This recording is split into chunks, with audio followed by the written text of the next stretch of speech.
The regular session of the City Council of the City of Pleasant, Texas will now come to order 7 p.m. September 18, 2014.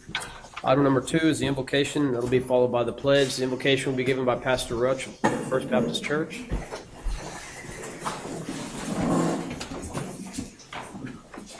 Is Pastor Roach here? I don't think he is. Okay.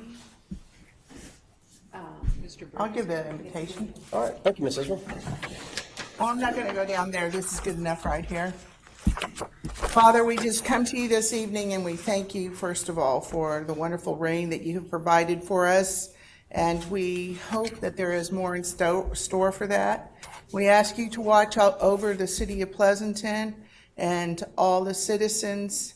And we ask for anybody that needs prayers for health, that all those prayers will be answered. People will be ministered to as they need to be, and that the city council will work towards your good, Father. Help us to make all the right decisions, Lord, and help us to just be better citizens altogether and protect the city of Pleasanton. And I ask all this in your name, through Jesus Christ, our Lord and Savior. Amen. Amen. Go face the flag, hand over heart. Pledge allegiance to the flag of the United States of America and to the republic for which it stands, one nation under God, indivisible, with liberty and justice for all. Please be seated. Thank you, Ms. Israel. Item number 3 is a roll call. Ms. Israel. Present. Mr. Sines. Here. Mr. Best. Present. Mr. Garza. Here. Ms. Pacifica. Here. Mr. Gagos. Mr. Gagos is not with us.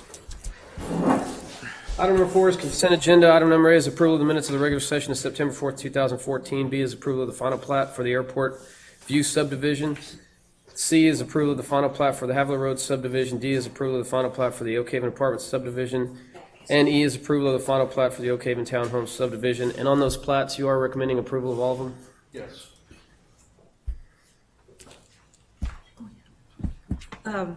Mr. Mayor, Ms. Pacifica.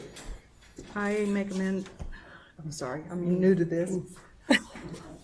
Go ahead, Doug. I'll do it. Okay, Mr. Garza. I move to approve the agenda item number A and B and C and D and E. Consent agenda. Second. Could I get you to add consent agenda items? Consent agenda. You'll maintain your second, Ms. Pacifica? Yes. It's moved to second that we approve the consent agenda items number A, B, C, D, and E. Any discussion? None will proceed to the vote. As this member, please raise your right hand. Opposed, same sign. Consent agenda is approved. Item number 5 is ordinances and resolutions. Item number A is a second reading of ordinance number 14118, adopting a budget for the city of Pleasanton for fiscal year beginning October 1st, 2014, and ending September 30th, 2015. And ordinance number 14-1118 is an ordinance of the City Council of the City of Pleasant, Texas, adopting a budget for the City of Pleasant, Texas for the fiscal year beginning October 1st, 2014, and ending September 30th, 2015, providing for the intra and inter funds and department transfers, and providing for an investment of city funds. Mayor, Ms. Israel, I'll go ahead and make a motion. please. On item number A, I move to adopt ordinance number 14-118, adopting the budget for the city of Pleasanton for the fiscal year beginning October 1st, 2014, and ending September 30th, 2015. Second. It's been moved and seconded to adopt ordinance number 14-1118, adopting the budget for the city of Pleasanton for the fiscal year beginning October 1st, 2014, ending September 30th, 2015. Is there any discussion? If none, we'll proceed to the vote. Those in favor of the motion, please raise your right hand. Opposed, same sign. Ordinance is adopted.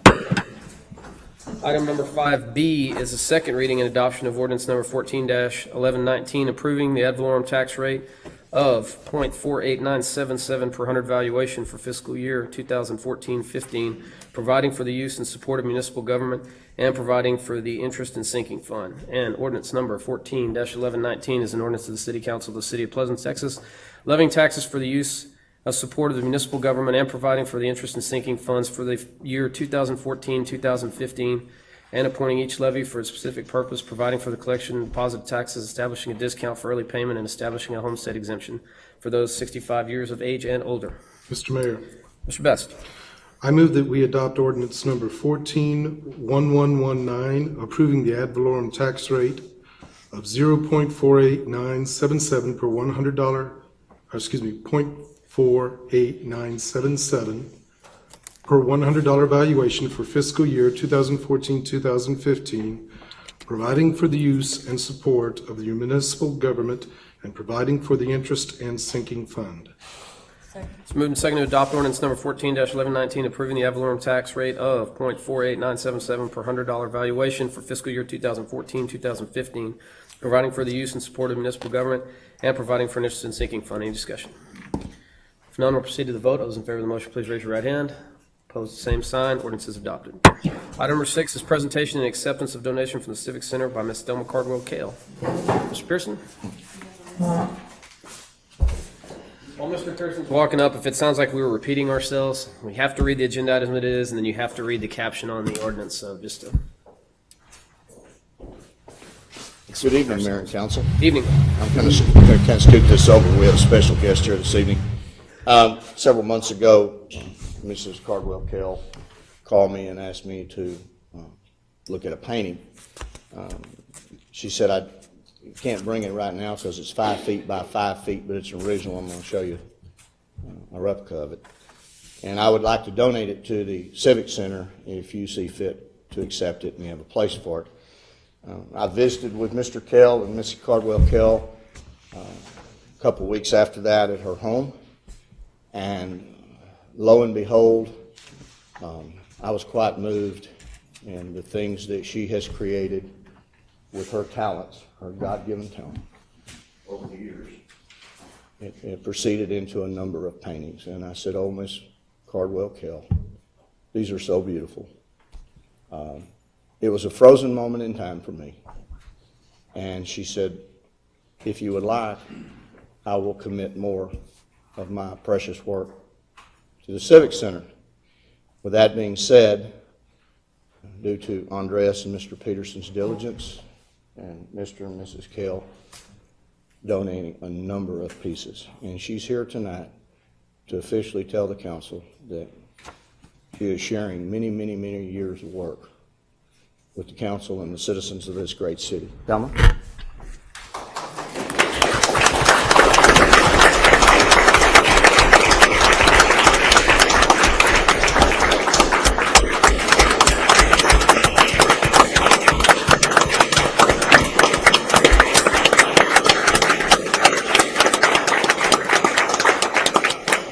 Mayor, when she finishes and comments, if we can indulge the council for a picture of Mrs. Cardwell Kell and her husband.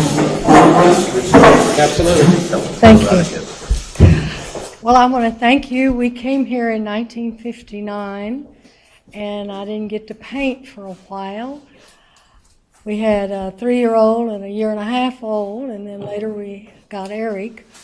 But there was a few years, and then Frances Bright was my first art student. She used to hold my little Eric, which somebody said he graduated from high school. Is it Denny? Just told me a while ago he went to high school. Eric. While we painted. And so that's how we started. And so I was sort of missing for 14 years, but I wouldn't trade my family for any of that. And Pleasanton has always been warm and friendly. My husband was Dr. David R. Cardwell. He started the pound. He took care of the animals, and he loved y'all very much, and he died at 55. That was her first husband.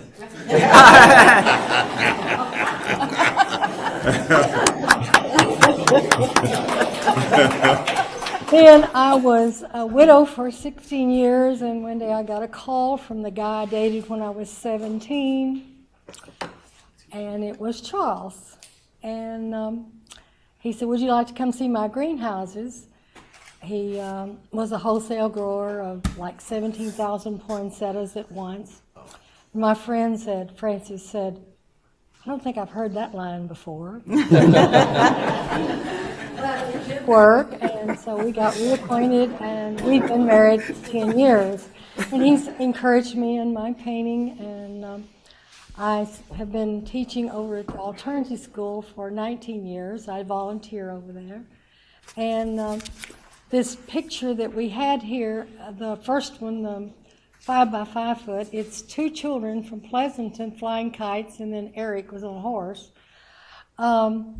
And my kids, when I went over to teach, they said, "How do we know you can paint?" And I said, "Well, I'll show you."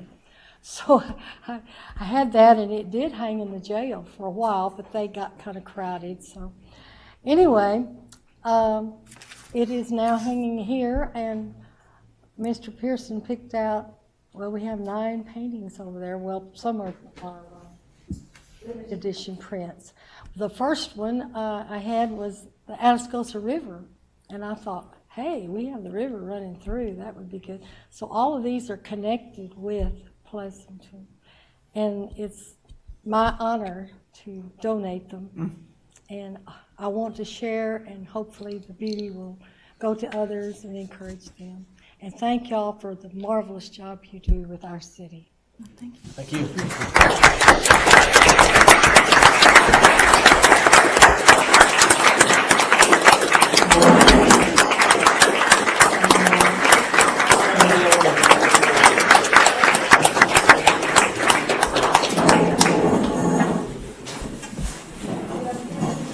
Right there, they're coming.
Mr. Mayor, Mr. Best. I move that we accept the donation for the Civic Center by Mrs. Thelma Cardwell Kale. It's moved and seconded to accept the donation from the Civic Center by Mrs. Thelma Cardwell Kale. Any discussion? Being none, we'll proceed to the vote. Those in favor of the motion, please raise your right hand. Opposed, same sign. Motion carries. Again, thank you, Ms. Cardwell Kale. Item number 7 is citizens' comments. If you're a citizen of or a taxpayer to the city of Pleasanton, you may at this time speak. Please keep your comments to 3 minutes and know that council and staff may not respond. I've got several people. Mikey Benecourt? No, he's on an agenda item later on in the agenda, Mayor. Which item is it? He'll be item number 11. All right. How about Reuben Bird? Hi. It's a tough act to follow, I can't. But I'm just, my name is Reuben Bisk. I'm here to introduce myself, as well as my partner, Darren Smith. I'm the chairman and manager of Eagle Heights Development. And I guess a new citizen is Eagle Heights Pleasanton, LLC. We purchased the land that is right behind, around and behind Granzines on Airport Road, 375 Airport. And we have a permit pending for 150 executive apartments. All I really have to say is there are 2 things. One is our executive statement says it, and we believe it, that our goal is also to preserve a very important and precious resource, and that's our small, growing towns and communities, and to make a permanent contribution to that, which is what we hope to do. And that's, yes, there's temporary population growth from exploration, but we firmly believe that there's long-term growth here in both in oil field servicing and all the ancillary industries that will service the people as Pleasanton continues to grow and flourish. Basically, our goal is to get people on the high end, something that their money's worth, basically, and at the same time free up some housing alternatives for everyone else. Lastly, was really to express appreciation to our civil engineers, Rockwood Engineering, and the city administration, who's helping us in our development and moving forward. Thank you very much. Thank you.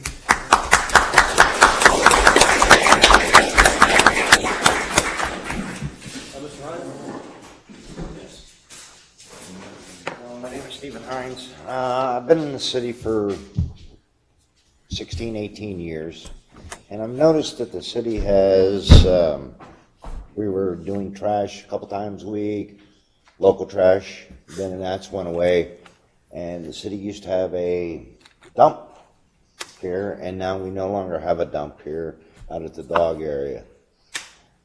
Jordanton had one also. That's no longer available. Our city is growing at 2 times the rate that it was.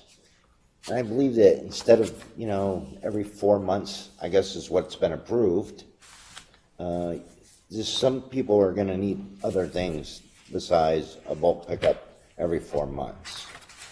So I would like to see another area open back up for everybody here, not just for myself, not just for you, not for her, but for everybody here. Thank you. Thank you. Any other comments? If not, we'll proceed to departmental reports. Mr. Pearson? Director of Public Works report will be first, and that'll be followed by the wastewater treatment plant report by Mr. Alviso, and we'll proceed to the manager's message. Council, Mayor. Evening. The Utilities Department found and replaced another inoperable 12-inch valve at Goodwin and Airport Road. And they are currently in the process of replacing 5 new services on Main Street between College and Adams.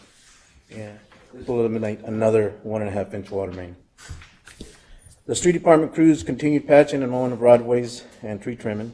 Our street sweeper is back in service. It's in the central part of town. For the past few weeks, John Rainey and I have been working on the lighting issues at the River Park basketball court. We wanted a better quality light fixture without compromising the light coverage. And he reviewed several photometric layouts received from companies and was able to locate a higher quality fixture at a good price. Mr. Rainey will be making his recommendation later on tonight.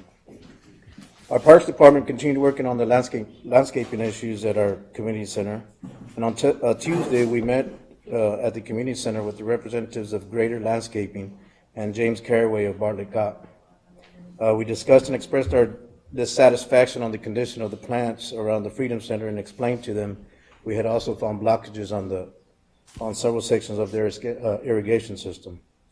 We then walked through the affected areas and discussed the conditions of all the possible scenarios of what might have caused the loss of these plants. And I explained to them that, from my understanding, these plants are supposed to be drought resistant and should have not failed. So after all that was said and done, Greater Landscaping agreed to replace a total of 50 plants and grasses in the affected area found in the Freedom Center under the warranty.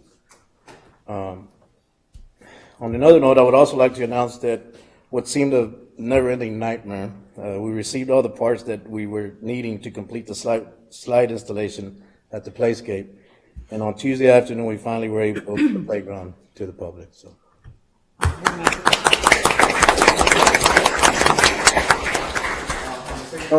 I've got a call from Ray Rodriguez del Castillo, who has wanting to donate 5 loads of sand so that we could update the sand area. Oh, awesome. So we'll take it. Any questions for Mr. Weezer? I have a question. Go ahead. Mr. Best. Did they address the issue of the drainage that was happening at the Civic Center during that big downpour where the water was coming down through the wall? We were just addressing the landscaping issue right now. I have not addressed any of that as of now, so. Mr. Best, I spoke with Mr. Caraway, the project manager, over the weekend, and ultimately a representative of Bartlett Cock was here at 6:45 Monday morning, met with me, and then went over and met with Mr. Peterson at the Civic Center. They are contacting RVK for a remedy, and when we have that remedy from them, then we'll move forward with that. Thank you very much. Yes, sir. Other comments? Mayor? Ms. Israel? Yes, Mr. Weezer, I just wondered if we have a lot of difficulties maintaining that street sweeper and keeping it active. It's been it's a high maintenance deal with that street sweeper, but we might need to be looking at a larger piece of equipment to handle the size of the city.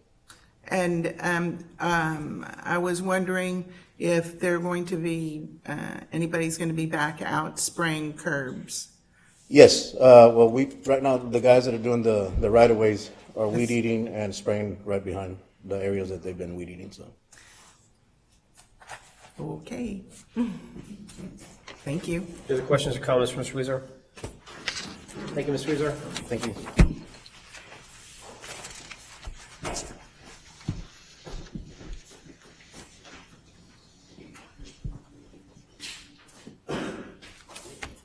Good evening, Mr. Mayor, Council. Evening. Our wastewater treatment plant is currently at 60% of its permitted flow. We discharged over 26 million gallons of treated effluent for the month of August. All lift stations are in service and 17 drying beds were poured for the month, allowing us to remove 21.5 tons of dry sludge. We continue to maintain the city pool and assist in setup and cleanup at the Civic Center. Our custodial staff continues to do their best to keep all our public buildings clean. I stand for any questions. Questions for Mr. Alviso? Thank you. Have a good evening.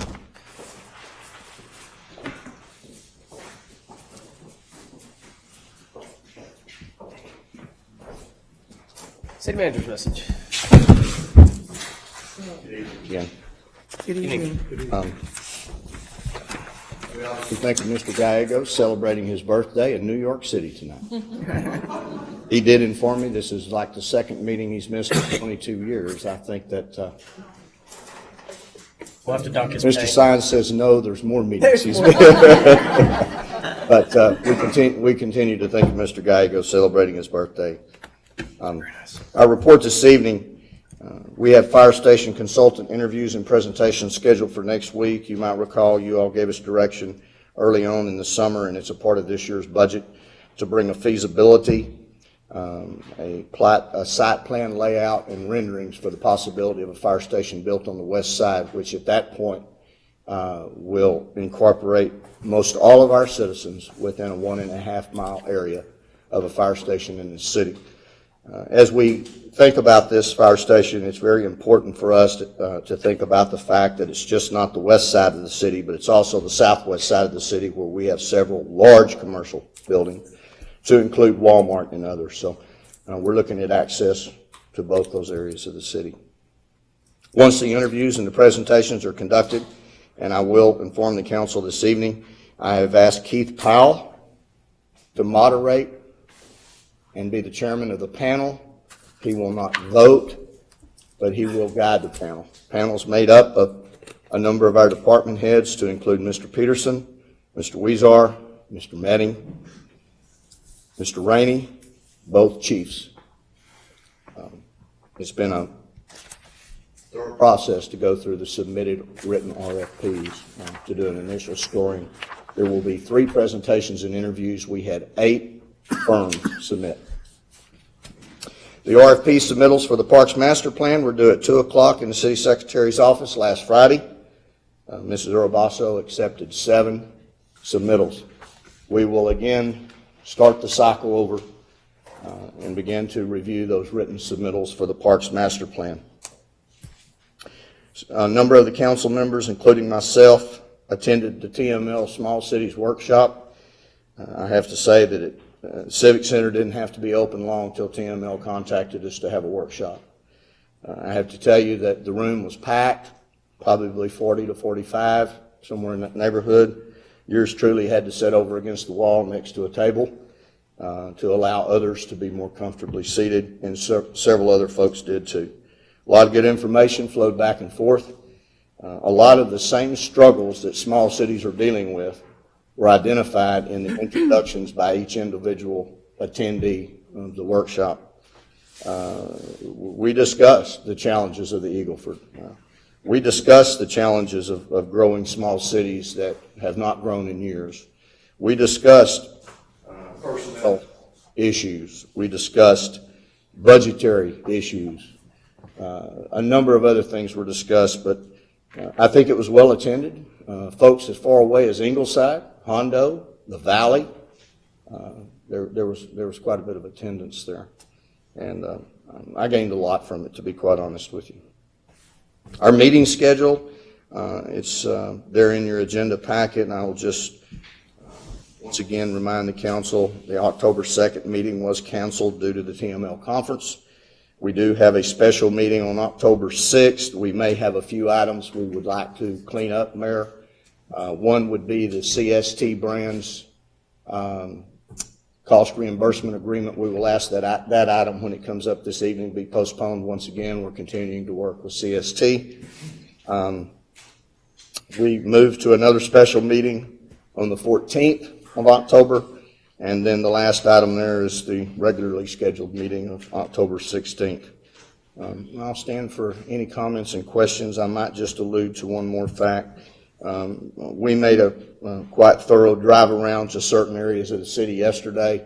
Mr. Weezer and I, we identified several intersections for reconstruction.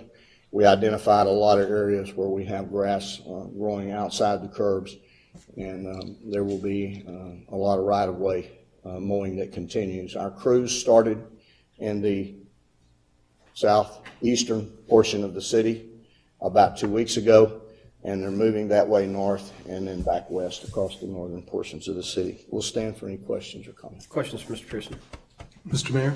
Mr. Vest? This is a comment.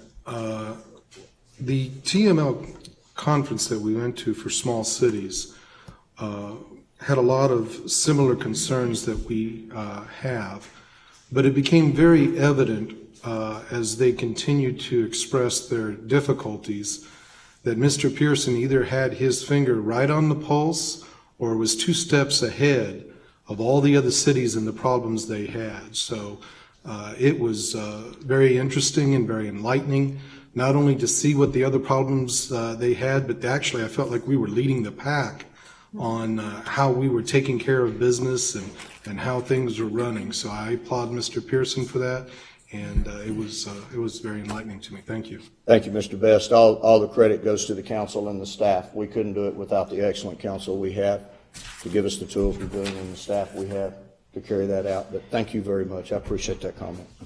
Other comments, questions? Thank you, Mr. Pearson. The chief's going to take care of it. Okay, thank you. Okay.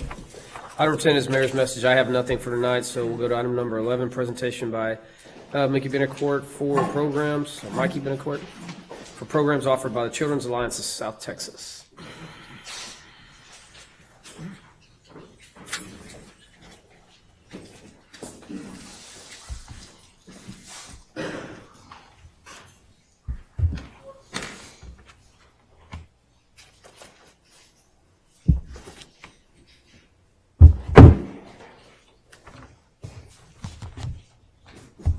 Good evening, Mayor, Council.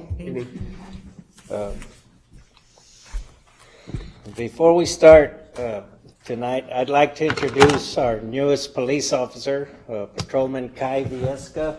He's here with Sergeant Smith.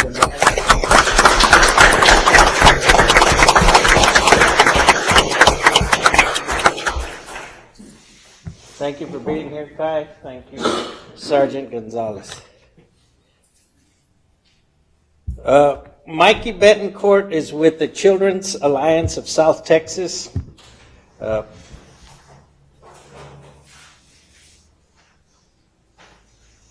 They're an organization that is very vital to the law enforcement mission. In the past, when dealing with children who have been victimized and abused physically and sexually. It's always been a challenge to have a small child get interviewed by a policeman who's standing there in a uniform and a badge and a gun, and it's just very distracting. It's very hard to get a child to focus. They can be intimidated because they could have been raised fearing police. So it's a huge obstacle for us. For years, when we had to have a young victim interviewed, we took them to San Antonio to Child Safe.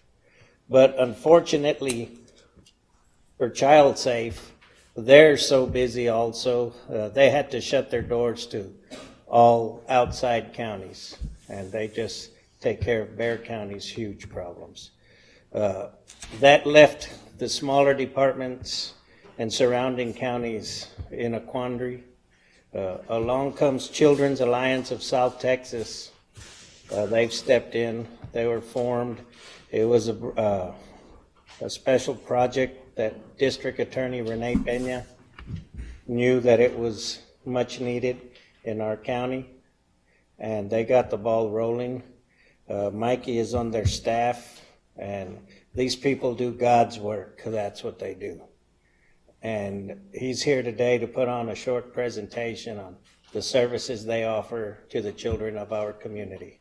I'd like to introduce Mr. Mikey Betancourt. Thank you.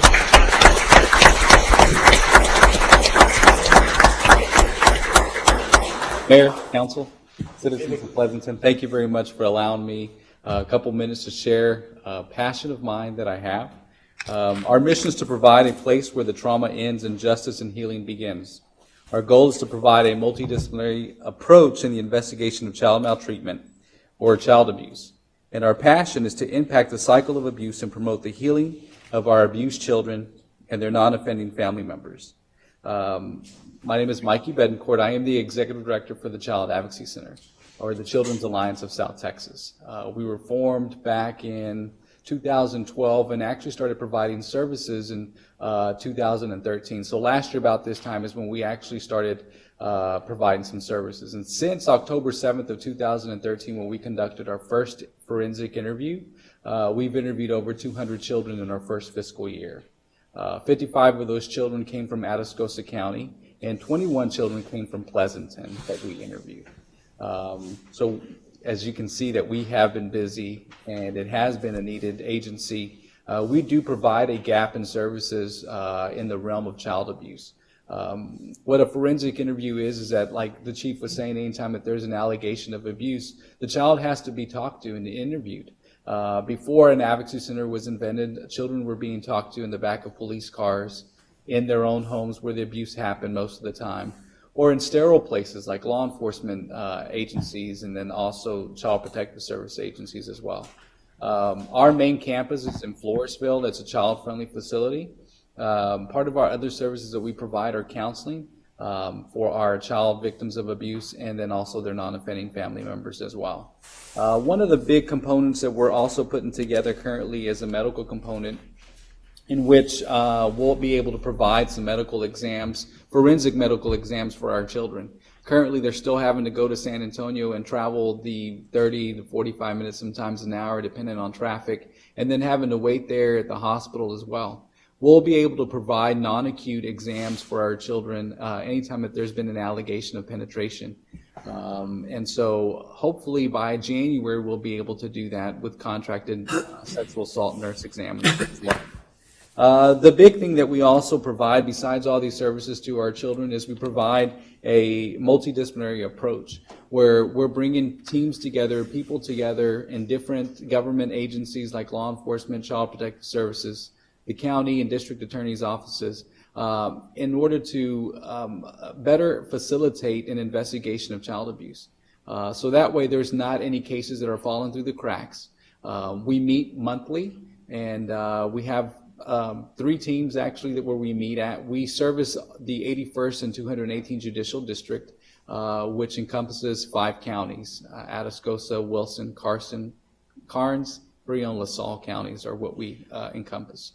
We do have mobile equipment, so if children and families and law enforcement are not able to come to us and we're able to go to them, we do have a satellite office in Cotulla for Frio and LaSalle counties as well. I would like to end my talk this evening, but by just telling you that I've interviewed over 3,300 children in my 12-year career in this field. And I always tell people that we should have never interviewed that first one, that we never should have interviewed that first child from Pleasanton at all, ever, because it shouldn't exist.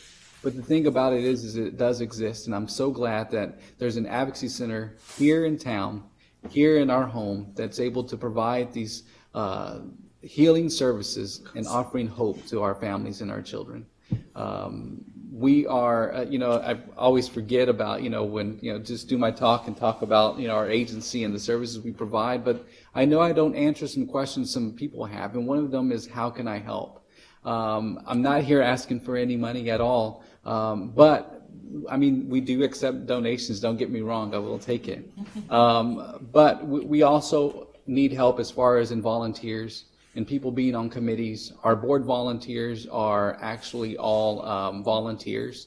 And then, so if someone's looking to volunteer, then we can definitely take that. But we also ask for donations of stuffed animals, blankets, and books. And the reason being is because after a forensic interview, each child that comes through our doors will take home a stuffed animal, a book, and a blanket. Just kind of something warm to help with the healing process that they begin. So thank you very much, and I'll take any questions that y'all might have. It's sad that we need you, but I'm glad that you're there.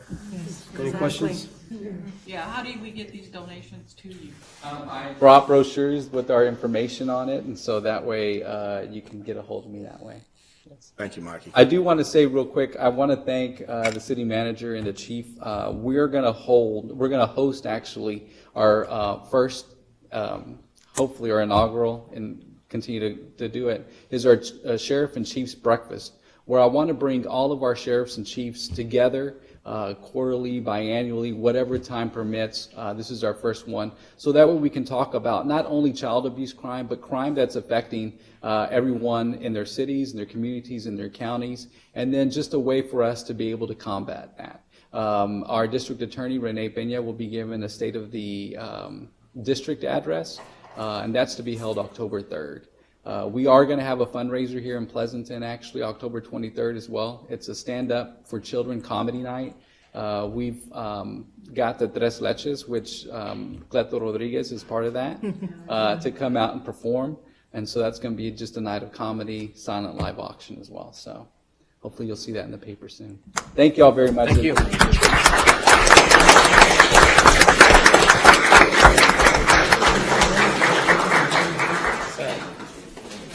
Item number 12 is discussion and action to allow temporary closure of the 1300th block of First Street on September 27, 2014, 9 a.m. until noon for the placement and dedication of 2 historical markers.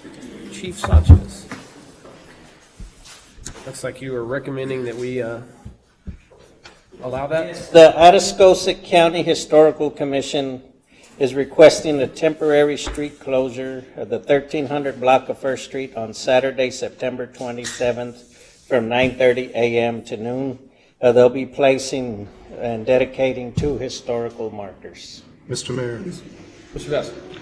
I move that we allow the temporary closure of the 1300 block of First Street on September 27, 2014, from 9:30 a.m. until noon for the placement and dedication of 2 historical markers. Second. Moved and seconded to allow the temporary closure of the 1300 block of First Street on September 27, 2014, 9:30 a.m. until noon for the placement and dedication of 2 historical markers. Any discussion? None. We'll proceed to the vote. Those in favor of the motion, please raise your right hand. Opposed, same sign. Motion carries. Item number 13 is presentation and discussion concerning National Night Out on October 7, 2014, 6 p.m. to 9 p.m. Again, Chief. Thank you, Mr. Mayor. Yes, the Pleasanton Police Department is pleased to announce its 2nd annual National Night Out on October 7th, 2014 from 6 p.m. to 9 p.m. We extended it an hour this year.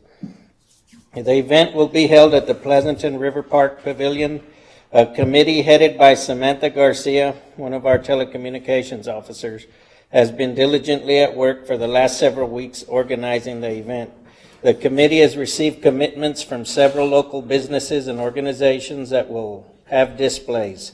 There will be bouncy castles for the kids and face painting, along with free hot dogs, which have also been donated by Pumpco.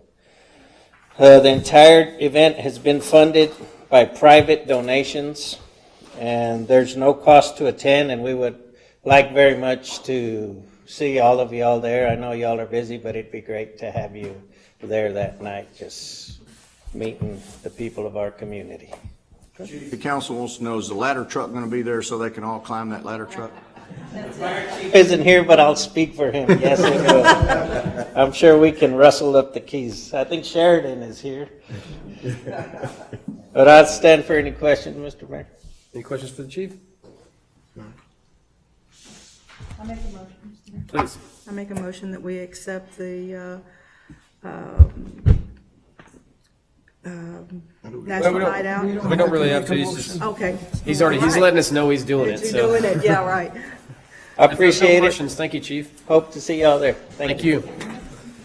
Item number 14 is presentation discussion concerning the third annual Council Appreciation Picnic on October 10th, 2014, 2 p.m. to 5 p.m. And this is the committee spokesman and chair. Mayor, this is some of the folks on the committee that is organizing the event to make the announcement to you all tonight. Good evening, Mr. Mayor and Council. Employees would like to invite the City Council to our third annual Appreciation Picnic. This is our way of expressing gratitude and honoring our City Council for everything you do for the citizens and for the employees. So please mark your calendars. It will be held at the River Park Pavilion, number 2, on Friday, October the 10th, from 2 till 5 p.m. The event is being sponsored by the employees, Terry Gavlik, and Republic Services. We will be serving delicious brisket, sausage, and other goodies. We will have music, games, prizes, and numerous fun-filled activities so everybody can participate. So please dress comfortably. We're looking forward to seeing everybody there, and thank you, and I hope you all have a good evening. Thank you. Thank you very much.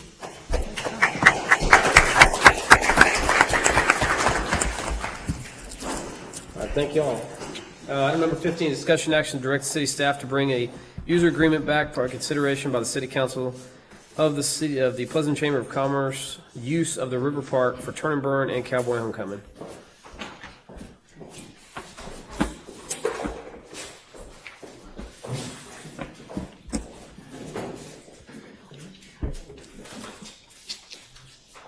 Mayor, Mr. Cox is coming to the podium with me. I'm going to turn it over to him. He obviously needs no introduction to this council. Mr. Cox approached the city about a week and a half ago, and myself and Mr. Peterson sat down with him. And he wants to tell y'all, give you all some details. Basically, I'll come back to the podium after he's finished. What the chamber is proposing, bring Turn and Burn to the River Park, and to bring Cowboy Homecoming back to the River Park. Now, for 2015, they do have a written agreement in the other area provided by the Show Farm Association. I will discuss in somewhat detail some of the parameters of what we discussed with Mr. Cox, but basically, the city has a 25-year agreement dating to, I think, 90 or 91 with the chamber, which expires in 2016. Mr. Cox is asking the city to rescind that agreement in favor of some direction to the staff to negotiate an agreement. And I'll give you some of the details. Chico? Good evening, City and Mr. Mayor. First, to kind of give some history on where we're at with Turn and Burn and Cowboy Homecoming. 4 years ago, we started Turn and Burn, primarily as a way to create and to help our scholarship program we were trying to put together and raise funds for it. First year, we had 19 teams. Second year, we had 61. The third year, we had 150. The premise was, the formula to it was very simple. If you take in money from your cooking teams, give 100% back, they're going to show up. And as it's turned out, they've flocked. And last year, we had 150 teams, and we had 75 teams on a waiting list because we cut it off at 150 due to the fact of getting judges out to the show barn, which is one of the problems. 2 years ago, we were the highest paying cook-off in the state. Last year, we did it again. For this next year, for 2015, we want to grow the event to 200 teams. When we talked about it at the show barn, after we stopped laughing, there's no room to expand. So I seriously asked the question, how do we continue to grow? As we sat and discussed it, the logical response was to move it back to the river park. We've got the Con Orchard, we've got just a huge area all the way to the pavilion. The second reason for moving it there would be our venue for our dance. Everybody that's been to the show barn knows you get more than 800 people in there, it's like sardines. There's no room to dance, and it's a sweat box. By moving it out here, we can enlarge our venue and have more people at our dances, and that in fact impacts the number of people that come to the dances. If we have a good act show, we had Bellamy Brothers. It's limited and people won't come because they know the show barn's small. By moving it to the river park, we've got room for thousands. We've had as many as 4,500 down there at Cowboy Homecoming. So the logical answer is to move it down there this next year to start it off. And we do have a contract with you guys for next year, but we would like to to go ahead and ask permission to move it down there. We don't have that permission in our contract for Turn and Burn. This next year we'll have 200 teams. The entry fee is $300. That's $60,000 these cookers are going for in cash. We typically have other sponsors that also add to that. We will be the highest paying cook-off in America, below just the Grand Royal, which is $100,000.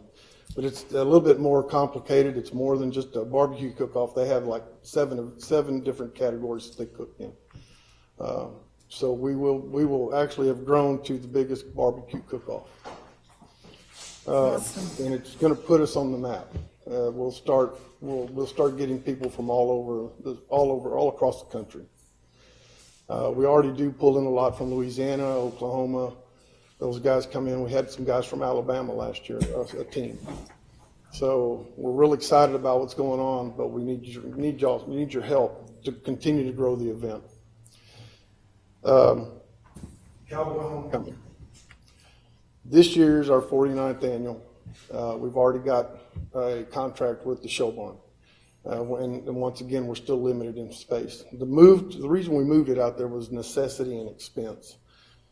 We don't have a rodeo arena in the park. So to bring an arena in for the bull ride was quite expensive. I'm sure you all know that. It typically runs between $7,000 to $8,000.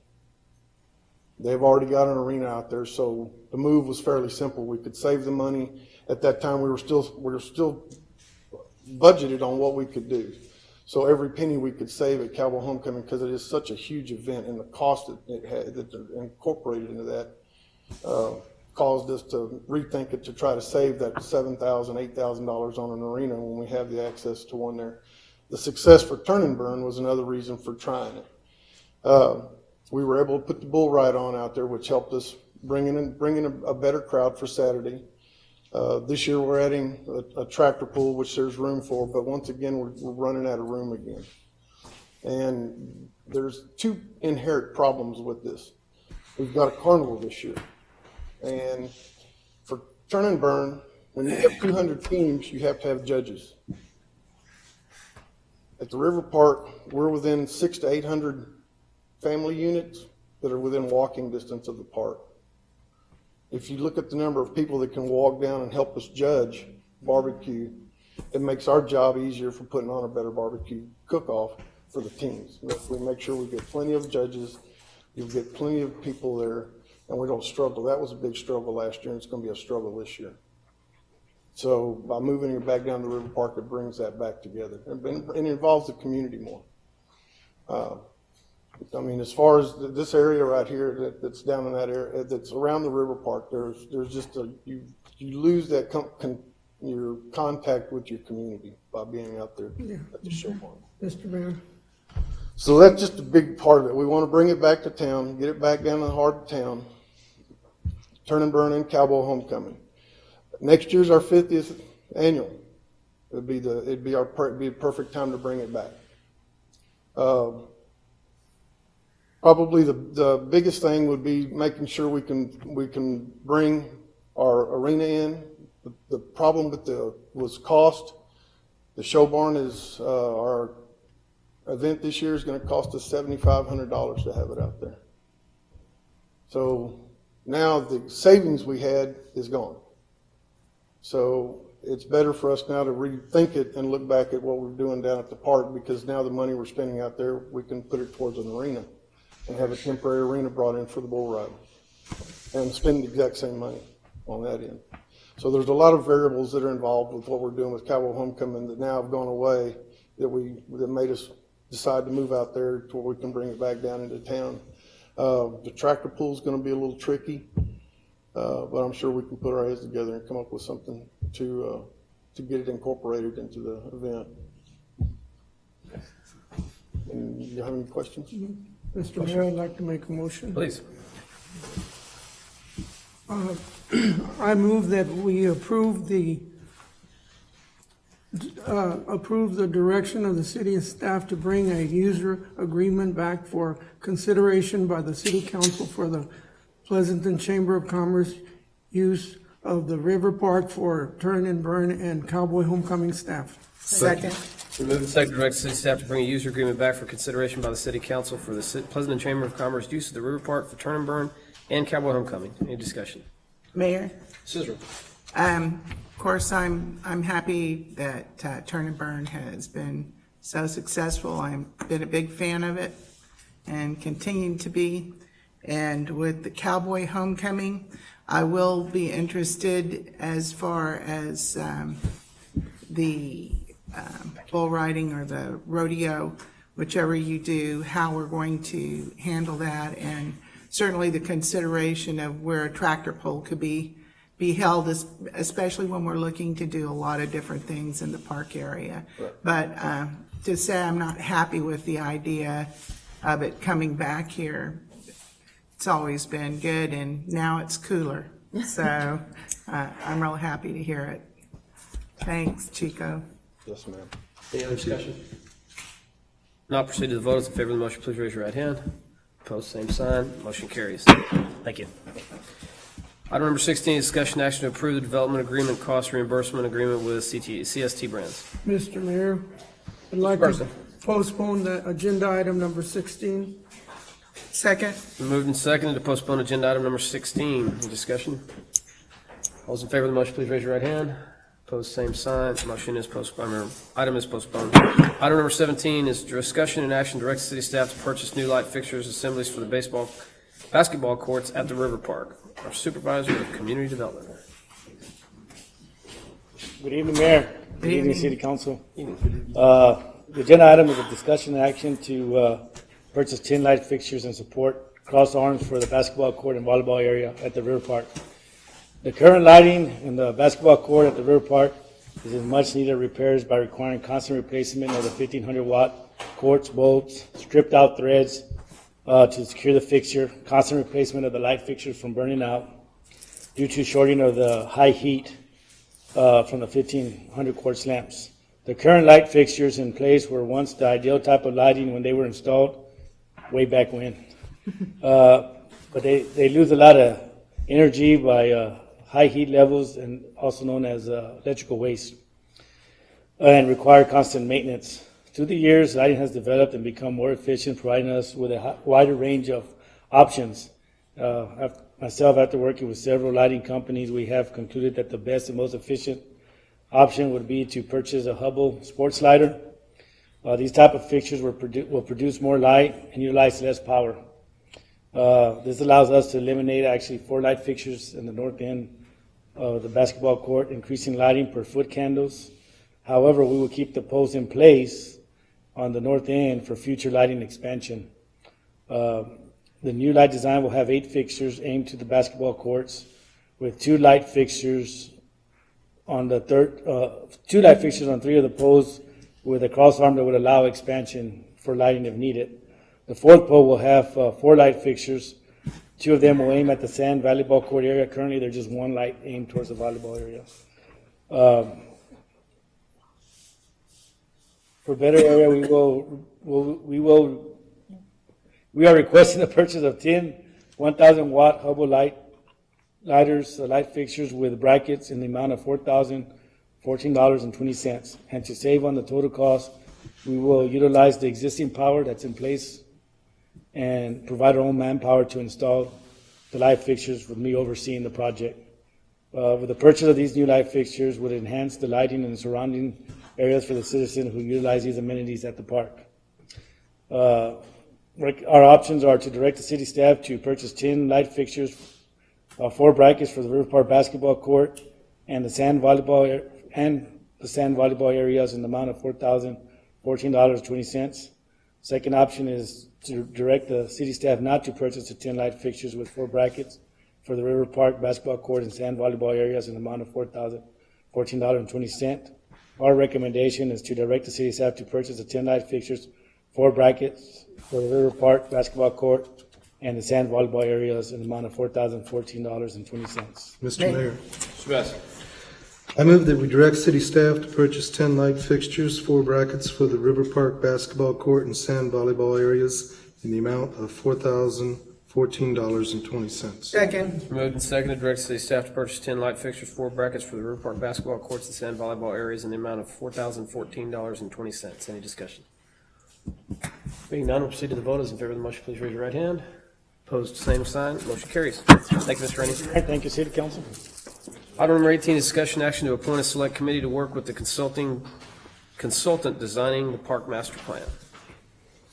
Council, as we alluded to in the manager's message, we'll be interviewing for the possible recommendation to the council to negotiate a contract.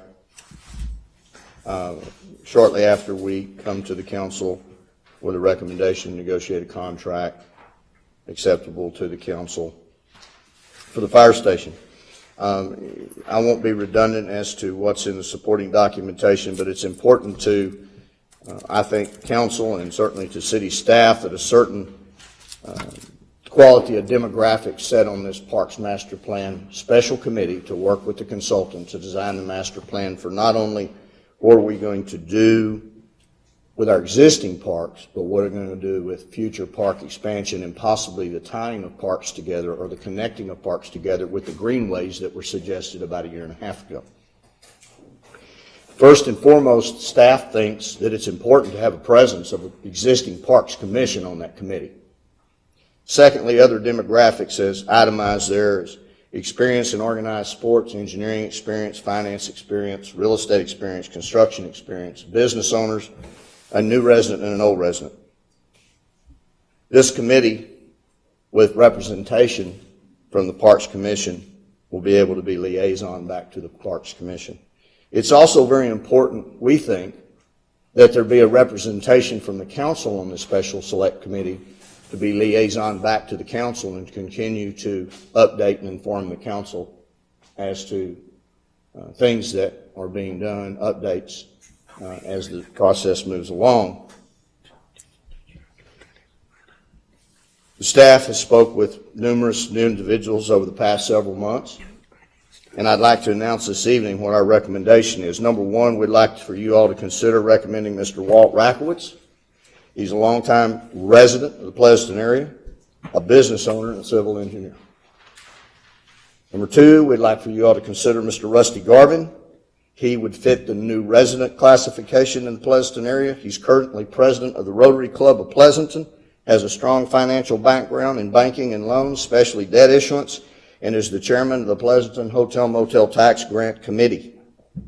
Clifton Shearer, a longtime resident of the Pleasanton area, currently the vice president of Broy Hill Realty, and he has a great grasp of real estate and land use issues. Mr. Ben Garza, middle initial E. He's the current chairman of the Parks Committee and longtime resident of the Pleasanton area, and possesses a considerable amount of knowledge of the current Pleasanton Park system. Ann Salas, current member of the Parks Committee, a new business owner in the city of Pleasanton for about 3 years, and she's very active in the community on a number of quality of life issues, especially in the area of the arts.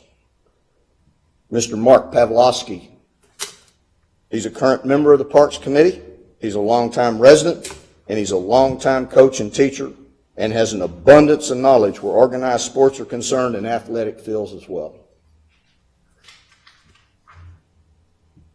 And finally, but not least, Mr. J.R. Gallegos, a 22-year member of the City Council of Pleasanton, a business owner. He possesses a tremendous amount of knowledge about the city and has been instrumental in a number of issues involving the park system. And Ms. Jeannie B. Israel, a 6-year member of the City Council, a business owner, a member of the Lions Club, and has been instrumental as well in a number of issues involving the park system. Mayor, our recommendation tonight is to direct city staff to inform Walt Rakowicz, Rusty Garvin, Clifton Shear, Ben E. Garza, Ann Salas, Mark Pavlovsky, J.R. Gallegos, and Jeannie Israel of their appointment to the Parks and Master Plan Committee. I'll stand for any questions or comments. Questions or comments from Mr. Pearson? Mr. Mayor, I'll make Mr. a Garza. motion. That's agenda item number 18, right? Sir, here's the recommendation. I move that we appoint a select committee to work with the consultant designing the park and master plan. As presented, maybe? As presented to the council. Second. It's been moved and seconded to appoint a select committee to work with the consultant designing the park master plan as presented to the council. Any discussion? There's none, we'll proceed to the vote. Those in favor of the motion, please raise your right hand. Opposed, same sign. Motion carries. Thank you, Mr. Pearson. Thank you. All right, the regular session of September 18, 2014 is hereby recessed to hold an executive session pursuant of Subchapter D, Chapter 551 of the Texas Government Code, Subchapter D, as it pertains to real property, 551.072, and consultation with an attorney, 551.071. Executive matters may be discussed in open session if appropriate. Time is 8:03 p.m.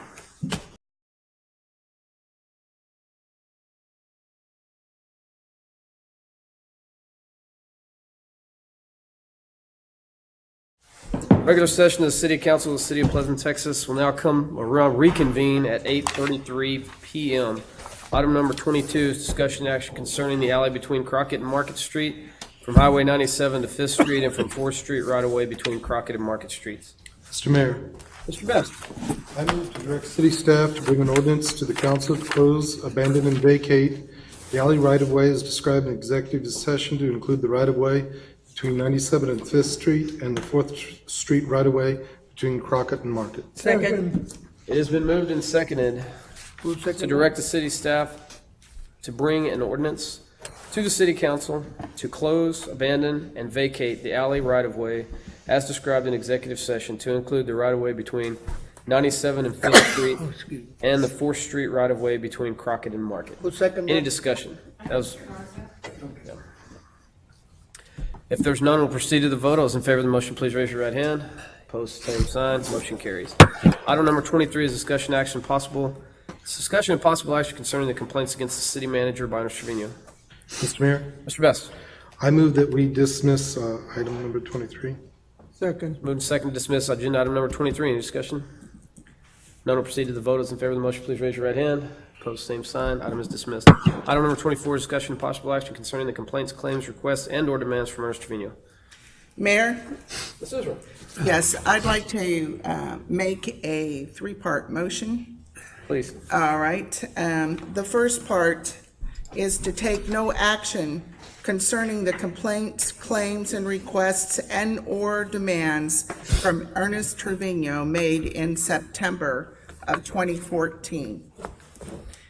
The second part is to direct the city attorney and city manager to prosecute a petition for declaratory judgment or any other action declaring that the City of Pleasanton has not violated the Texas Public Information Act and to request reasonable limitations on certain requestors. And then number 3 is to direct the city manager and city staff to bring forth a resolution in accordance with the Texas Public Information Act to limit the number of staff hours in processing open record requests. Second. I didn't remember all that, so if you could hand that down to me, please. I will. In fact, I hope you can read it. Mr. Rebazzo, could you please restate the motion?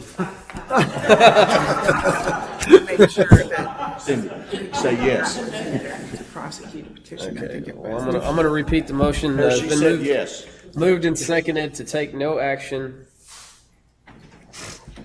I'm already lost. Got 3 words out. Concerning the complaints against the city manager by Mr. Oh, okay. I just rewrote it down there, okay? So she put number 1 at the bottom. That's usually not the way we do it. Take no action concerning the complaints, claims, and requests or demands from Ernest Trevino made in September of 2014 to direct the city attorney, the city manager to prosecute a petition for declaratory judgment or any other action declaring that the city of Pleasanton has not violated the Texas Public Information Act and to request reasonable limitations on certain requesters. Item, part 3 is to direct the city manager and city staff to bring forth a resolution in accordance with the Public Information Act to limit the number of staff hours in processing open records requests. Any discussion? None, we'll proceed to the vote. Those in favor of the motion, please raise your right hand. Opposed, same sign. Motion carries. Item number 25 is review of the bill list. Ms. Israel. None. Mr. Steins. No, sir. Mr. Best. No, sir. Mr. Garza. No, sir. Ms. Pacifica. Move to adjourn. Second. Moving to second, we adjourn. All in favor of the motion, please raise your right hand. Opposed, same sign. Meeting is adjourned at 8:37 p.m.